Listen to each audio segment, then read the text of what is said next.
মৰমৰ বন্ধু-বান্ধৱীসকল তোমালোক সকলোকে আমাৰ এই চেনেলটোলৈ পুনৰবাৰ স্বাগতম জনাইছোঁ। বহুতো বন্ধু-বান্ধৱীয়ে সুধি আছিলে যে ছাৰ 2025 চনৰ DLEDৰ প্ৰি এণ্ট্ৰি টেষ্ট এক্সামৰ চিলেবাছখিনি আমাক দিব লাগে, অৰ্থাৎ কি আমি এই এক্সামটোৰ কাৰণে চাম আমাক কৈ দিব লাগে। গতিকে আগৰ চিলেবাছখন চালে নহ'ব, অলপমান তোমালোকৰ চেঞ্জ কৰা হৈছে। গোটেইখিনি তোমালোক আজিৰ এই ভিডিঅ'টোত জনাই দিয়া হ'ব, তোমালোকে ভিডিঅ'টি শেষলৈকে চাই থাকিবা। ইয়াতে চোৱা ধুনীয়াকৈ উল্লেখ কৰা আছে যে question pattern, marking system and filling of OMR sheet and syllabus for pre-entry test 2025 for admission into 2-year DLED course 2025-2027. Next also ইয়াত কি উল্লেখ কৰিছে, the test shall have two section, দুটা section তোমালোকৰ টেষ্টটো লোৱা হ'ব, section 1 and section 2. Total mark থাকিব তোমালোকৰ 100, সময় থাকিব 2 ঘণ্টা। টাইপ অফ কুৱেশ্যন আৰু কেনেকুৱা ধৰণৰ কুৱেশ্যন থাকিব, MCQ টাইপৰ কুৱেশ্যন, এটা প্ৰশ্ন আৰু 4টা অপশ্যন তাত থাকিব। নাম্বাৰ অফ কুৱেশ্যন 1টা কুৱেশ্যন থাকিব, মাৰ্ক কেৰিড বাই ইচ কুৱেশ্যন, আৰু প্ৰত্যেকটো কুৱেশ্যনতে তোমালোকৰ 1 নম্বৰ গৈ থাকিব। নেক্সট দিয়া আছে filling of OMR and marking system. এইখিনিত আমি পিছত আলোচনা কৰিম। আজি আমি চিলেবাছখিনি চাওঁ আহাচোন, কি আহিব, তোমালোকে কি চাব লাগিব। তোমালোকে চোৱাচোন, ছেকশ্যন 1ত দিয়া আছিলে জেনেৰেল ইংলিছৰ পৰা তোমালোকৰ 10 নম্বৰ আহিব, জেনেৰেল নলেজৰ তোমালোকৰ 15 নম্বৰ আহিব, আৰু ৰিজনিঙৰ পৰা তোমালোকৰ 10 নম্বৰ আহিব। ঠিক আছে, আৰু ছেকশ্যন 1ত তোমালোকৰ 35 মাৰ্ক থাকিব। জেনেৰেল ইংলিছত 10 মাৰ্ক, জেনেৰেল নলেজত 15 মাৰ্ক, আৰু ৰিজনিঙত 10 মাৰ্ক। এতিয়া ছেকশ্যন 1ত তোমালোকে জেনেৰেল ইংলিছৰ কি চাব লাগিব তোমালোকে চোৱাচোন। জেনেৰেল ইংলিছৰ তোমালোকে চাব লাগিব vocabulary, tenses, verbs, preposition, comprehension, voice change, narration, adverbs, synonyms and antonyms তোমালোকে চাব লাগিব।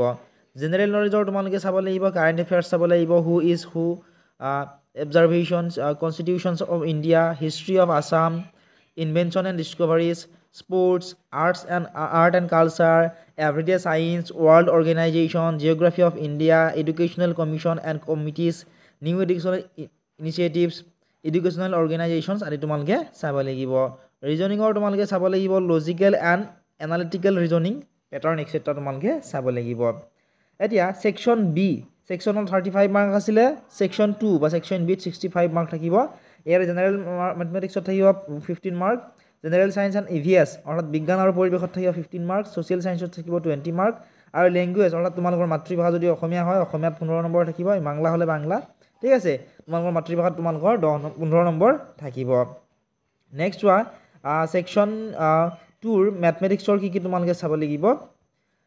মেথমেটিক্সৰ তোমালোকে চাব লাগিব numbers, natural, whole number, even number, odd number, prime and composite number, place value, 4 fundamental operations of number, factors and multiples, prime factors, LCM and HCF, ascending and descending order, এইবোৰ তোমালোকে চাব লাগিব।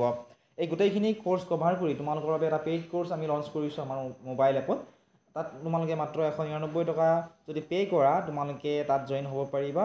গতিকে যিসকল বন্ধু বান্ধৱীয়ে জইন হ'ব বিচাৰে এতিয়া তোমালোকে আমাক হোৱাটছএপত মেছেজ কৰিব পাৰিবা, বা ডেছক্ৰিপশ্যনত দিয়া লিংকত ক্লিক কৰি আমাৰ মোবাইল এপটো আৰু হোৱাটছএপ চেনেলত ফ'ল' কৰি ল'বলৈ নাপাহৰিবা। ইয়াৰ ৰিলেটেড যদি তোমালোকৰ কিবা ডাউট আছে তোমালোকে কমেণ্ট ছেকশ্যনত সুধিব পাৰিবা। নেক্সট তোমালোকে চাব লাগিব fractions, concept of fraction and its uses, percentage উলিয়াই চাব লাগিব, concept of percentage, solving problems involving percentage, profit and লছৰ পৰা আহিব, money, concept of money, solving problems involving money, geometry তোমালোকে angles, type of angles, type of triangle, type of critical circle আদিবোৰ চাব লাগিব। মেজাৰমেণ্টৰ তোমালোকে length, area, volume and perimeter of different geometrical figures, measurement of weight and time আদিবোৰ চাব লাগিব। Data handling আৰু তোমালোকে চাব লাগিব representation of data, bar diagram, pie diagram আদিবোৰ। স্কুৱেৰ এণ্ড স্কুৱেৰ ৰুটৰ তোমালোকে concept of square root, solving problems involving square root, ratio, proportion, simple algebraic equation আদিবোৰ তোমালোকে চাব লাগিব। এতিয়া ছায়েন্স এণ্ড এনভাইৰমেণ্টেল ছায়েন্সৰ কি চাব লাগিব চোৱাচোন। নেচাৰেল এণ্ড ছ'চিয়েল এনভাইৰমেণ্ট চাব লাগিব, ফেক্টৰছ ইনফ্লুৱেঞ্চিং এনভাইৰমেণ্ট চাব লাগিব, causes of environmental degradation, air, water, sound and soil pollution চাব লাগিব, বায়'ডাইভাৰ্চিটিৰ বিষয়ে চাব লাগিব, environmental issue, flood, erosion, earthquake, deforestation, population explosion আদি চাব লাগিব। Environmental protection, constitution provision, protection act, rule of individual and local bodies, NGOs and government, different state and characteristics of matter, physical and chemical change, chemical reaction, force, energy and motion, cell, plant and animal cell structure আদিবোৰ তোমালোকে চাব লাগিব।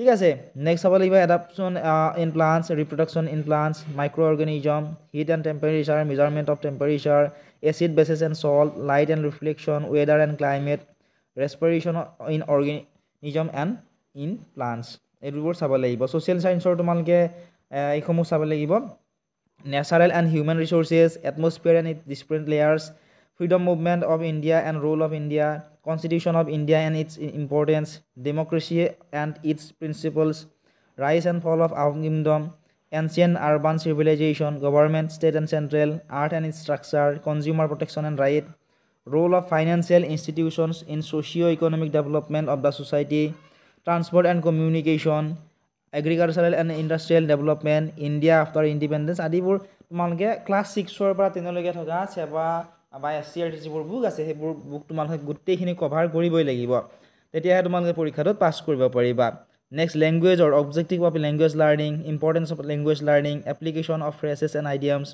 skills of language learning listening speaking reading and writing skill methods of language teaching difference between home language and mother tongue suffix prefix gender balance of two words according to rules of grammar অর্থাৎ সন্ধি the verb and number singular and plural number চাব লাগিব reading comprehension test নত্যবিধি সত্যবিধি আদিবোৰ চাব লাগিব গতিকে সিলেবাসটো বহুত বেছি টান হয় আৰু বহুত বেছি সহজো হয় গতিকে ভালদৰে পঢ়িব লাগিব তেতিয়াহে তোমালোকে পাছ কৰিবা গতিকে এতিয়া তোমালোকে আমাৰ কোৰ্সটো বাই কৰি লোৱা তাত তোমালোকে গোটেইখিনি তোমালোকে পাই যাবা